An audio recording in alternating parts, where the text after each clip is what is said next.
You know, that they have a say in the APC. Once you join APC, whatever are your sins, you will be forgiven. Now, I want to ask you a question. Do you want our sins to be forgiven so we can join APC? No! Do you want us to continue to work with the coalition? Yes!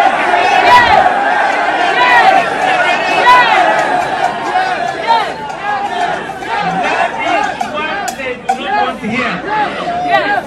What they've got to realize is that I cannot be intimidated. I cannot be blackmailed. And no one can tarnish my record. Senator Aminu Tambuwal talking about his experience with the EFCC to a rousing crowd in Sokoto State, where he returned after being released by the EFCC. And the greatest takeaway from his statement, of course we'll see the rest of that in a moment, he said that he will not be intimidated. Yes, clear conscience fears no accusation. He also used the word that P2B is known for, go and verify, that he's challenging anyone on his records that they should do whatever they want to do. If he's not sure of himself, he won't be saying this. He will even lie low or maybe start negotiating to join APC. Like others do. Once they join APC, their case is forgotten. No one will talk about them anymore. You see, once the government starts going after opposition members using the EFCC or the police, they have one ready-made narrative to shut you down once you talk about it. You hear narratives like, these are the people talking about good governance. These are the people opposing APC and Tinubu. But here we are, they are supporting corrupt politicians. Why would any Nigerian patriot be against probing corrupt politicians? You hear these narratives, but there is no justification for EFCC to start probing Emeka Ihedioha, someone who left office 5 years ago. He only spent 7 months in power, and they are now requesting from the Imo State government or the civil service to furnish them with all the documents. His 7 months in office, they want all the documents released to them so that they will start digging to see where they will use to intimidate him and invite him, hey, come and explain this expenditure, come and do this, come and do that. They are deceiving themselves, not Nigerians. Yes, EFCC cannot probe the Minister of State for Defense, Matawale, who is being accused of misappropriating or stealing more than 500 billion naira. They have not even questioned him. They have not invited him, not to talk of opening an investigation against him. He's a minister. If they could invite Senator Aminu Tambuwal, why not a minister? In political hierarchy, a senator is higher than a minister because a senator is elected while a minister is appointed. So why have they not been able to invite him or at least show that they are doing something about his corruption?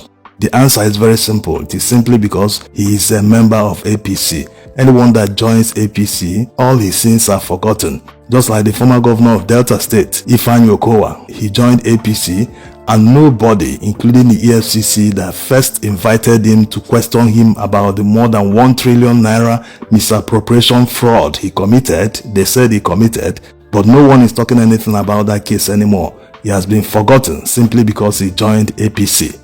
Are we going to talk about Ganduje? They won't even spend up to 1 week preparing the files to charge him to court because the evidence is there. He was caught on video stuffing lots of dollars in his Babariga, being contract kickback from over-invoicing. He robbed Kano State people blind, but they won't charge him to court because he's a member of APC. Are we going to talk about Senator Godswill Akpabio's corruption case dating back to when he was governor of Akwa Ibom State?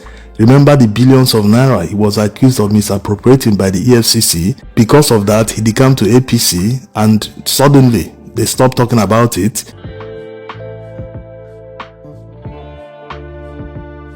Also, his 3-year tenure as the chairman of NDDC under Muhammadu Buhari's administration didn't end without a corruption case. He was accused of misappropriating more than 40 billion naira when he was chairman of the NDDC. So all these cases are there. Even as recent as 2023, the EFCC invited Senator Godswill Akpabio, but it didn't materialize because the then chairman of EFCC, Bawa, was eventually removed from office and replaced by this current chairman. Since then, no further invitation for Akpabio and other corrupt individuals in APC. Now they are trying to justify inviting or probing someone who spent only 7 months in power. Can you imagine the waste of time? Why are you wasting resources, scarce resources and time they should have spent going after people who stole billions? Yes, there are many cases that should be easy for them to probe at this time. They wouldn't even need to spend up to 1 week assembling the cases to go to court. Yes, there are many of them. Evidence is there. They don't want to do them because they are partisan, but they will try to justify going after people because they are in opposition. They are only deceiving themselves. Nigerians are not deceived. Nigerians must know that the reason they weaponize state institutions against the opposition is because they have nothing to offer. They do this because they don't want the opposition to exist in the first place. They are aware that they cannot win a free and fair election. That's why they are fighting the opposition. And unless Nigerians allow them, they are afraid of you. This is a sign that they are panicking. Otherwise, they wouldn't even have time for all this. They will allow their works to speak for them. That's how it should work. Whenever a government is working, whether at the state level, local government level, or at the federal level, Nigerians feel it. They experience it. You don't need anyone to tell you this person is working, the government is working, that governor is doing well, this local government chairman is doing well. No, you will feel it once you are in the environment. If it is happening in your state, you drive around your state, you will see nice roads. You will see drainages. You will see everything glittering. If it's happening in your local government, you move around your local government, you will feel it. Likewise, if the federal government is doing well, you will feel it in your pocket because the federal government determines the price of goods. That's the reality. Their policies determine inflation. Whether what you bought 10,000 naira last year will still return the same price today or be up to 15,000 naira. This is the reality. Unfortunately, most Nigerians can't make that simple connection that the reason why they are poor is because of failed policies of politicians in power. If they're able to make that connection, then when it's election time, you wouldn't waste your time telling people to vote right because they can't vote for people who impoverish them. It's as simple as that. It's like voting to be killed. So it's not a matter of people saying take money from them. After all, they stole this money, the money belongs to us. But you are empowering them. By taking that money, you're already partaking in the stealing because you took a share from the money they stole. So you're part of the stealing. And by empowering them or voting for them, you are not teaching them a lesson they need to learn. Because if you empower someone who knows that he didn't do the right things, he didn't change the system that he met, in fact, only himself changed because he was able to steal more money, and you reward him with another vote, then he's going to do worse in the future. So your responsibility as a citizen is to hold politicians accountable. Holding them accountable doesn't include taking money from them to vote for them during an election. Even if you don't end up voting for them, you don't have to take money from them. Make it clear to them that I cannot take this money. This money is stolen money and it belongs to Nigerian people. Instead of giving us this money, why not use it to work for us so that we'll see what you did and now vote for you because of the work, instead of coming to give us money. If many Nigerians have this kind of posture, Nigerian politicians will change. But the best part is to vote for nice people, not people who will deceive you, or people who will go there and decamp to another party or change immediately they get to power. Now, let's hear the rest of what Tambuwal said in the homecoming reception in Sokoto. I was first invited by the EFCC and I went there voluntarily on my own volition, without being coerced, without being forced, on the 6th of August. That was my first visit to the EFCC. I was interviewed, I was interrogated, and sometimes they let me go back home with a view of coming back on Monday, the 10th, 11th of August. I went back after hours of interview and interrogation. I requested that I should be allowed to go back home as did the last time, so that we can take another date for us to continue with the interview and interrogation. I was told by the operatives interviewing me that I need to get someone or some people to take me on bail.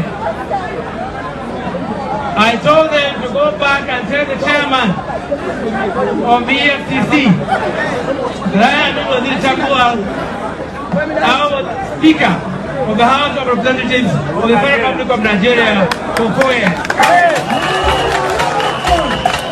With an unblemished record. And I served the people of Sokoto State for uninterrupted years of 8 years. And that now I am serving senator of the Federal Republic of Nigeria.